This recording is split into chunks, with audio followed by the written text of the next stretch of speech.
This is ZNS Total Sports, brought to you by Fourth Terrace Diagnostic Center.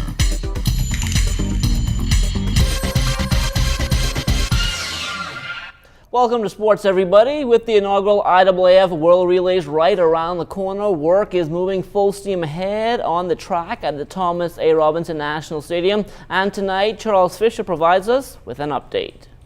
Work is progressing as the Mondo Synthetic is now being laid, with more than 50% completed. The technical team from Mondo is here along with their support staff, doing a great job pushing toward the eventual test trial, which is done on May 9th and 10th. And so we're very happy to say that. We're also thankful too that the weather, as you can see, has been cooperating with us, and we're very grateful for that. It may look simple, but is a very tedious and right-to-the-point work. The track is built on a gradient, and the process includes using laser levels to determine the actual levels of the track.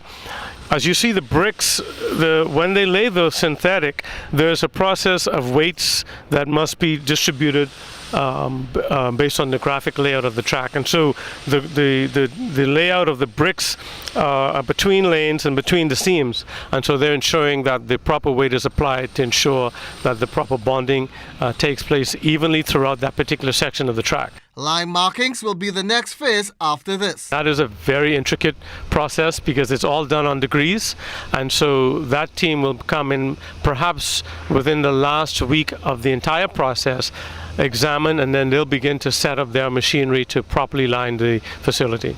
And once that is done, then the evaluators will come from the IAAF to examine the track one last time and ensure that all of the requirements have been met for a Class 1 certification. IAAF World Relays Bahamas, 38 days away and counting. Are you ready? For ZNS Total Sports, I'm Charles Fisher. All right, thanks a lot, Charles. Now the Family Islands will also play a big role when it comes to the World Relays in terms of the pre-event. Each island will send their best to compete, and Exuma is ready. We're looking at taking at least about 15 athletes, along with some coaches and everything, and it should be strong. I mean, some of them are young, but the experience itself it plays a big part. The Bahamas Powerlifting and Weightlifting Federation is now a member of the Bahamas Olympic Committee, and BOC General Secretary Romel Fishnol says this new partnership is beneficial for both sides. Having weightlifting and powerlifting as a member now, it's obviously a good thing for us. The more teams we get participating at the international level, the better for us as a country. Obviously, although the fundamentals are a little different, I mean, it's lifting weights, and so we thought that the Powerlifting Federation should convert to weightlifting to bring more opportunities first to our youngsters and to compete on the international scene. And actually, I mean, to make some money. I mean, it's a sport that you can turn professional and make a whole lot of money. So it's another opportunity for our youngsters to get engaged in sports, and one that I think will do very well in the inner communities. Now the Powerlifting and Weightlifting Federation is not wasting any time. They will travel to the nation's second city on Easter Monday and host the Grand Bahama Challenge at the Circle Mall. From New Providence, we'll have Leslie White and Chris McQueen who will be competing.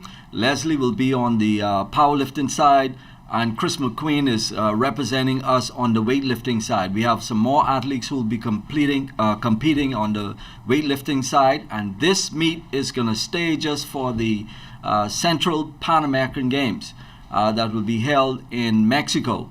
And this team will be picked to go to the Olympics. After pulling off a successful Sochi Under the Sun fundraiser with professional hockey players during the Winter Olympics, the Grand Isle Resort in Exuma will be back at it again next month by hosting a similar initiative. We're planning a fundraiser for the hospital, and what that is we have some cyclists coming out of Canada that they're in a club where they raise money for hospitals like ours here and throughout the Caribbean and around the world, actually. And to date, they've raised, I think it's something like $600 million. So we're going to bring them here, and they're going to cycle around Exuma. We have about, I think there's about 17 of them, and we got interest from the cycling body in Nassau that they want to be a part of it also. So we're going to bring as many of them here as we can. And that will do it for sports, but don't go anywhere. There's more to come after the break.